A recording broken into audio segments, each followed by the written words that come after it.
Hello guys! Magandang umaga sa ating lahat. Medyo malamig-lamig ngayon dito guys. At nandito ako sa my garden, nagwawalis-walis. Ayan guys, yung aming mga tanim. At alam nyo ba guys, merong pugad ng ibon doon. Doon.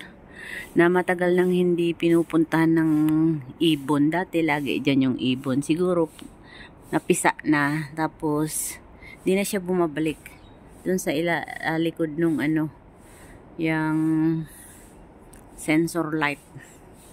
At eto siya guys, i-share ko lang sa inyo. Charan, pinatanggal na ni Amo. Ayan o. Ayan, tingnan nyo to guys. So, ang ganda, di ba? Ito yung niya, o ayan o. Ang ganda ng pugad ng ibon. Ang ganda ng pagkagawa. So, tinanggal ko na ito. Ayan, umakit ako dyan sa hagdanan. At pinapatanggal na ni Amo. Kasi nandoon siya, oh. Doon siya sumiksik. So, eto na siya, guys. At ilalagay ko ito dito sa may puno. So, yan ang aking ginagawa ngayon habang nagwawalis sa loob yung aking kasama. Ay, dito naman ako sa labas.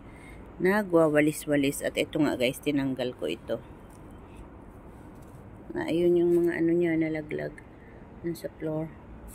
So ito yung walis ko. Mamaya wawalisin ko din to. Yan, wawalisin ko rin yan. Tapos imamap ko. So ayan na guys. Yan lang muna. And thanks for watching. Bye everyone. Saan ko kaya ito ilalagay? Dito natin ito ilagay guys. Wait. Lagay natin dito. Yan. Yan. Diyan natin ilagay. So, yun lang guys muna. At ako'y magtatrabaho muna. Bye!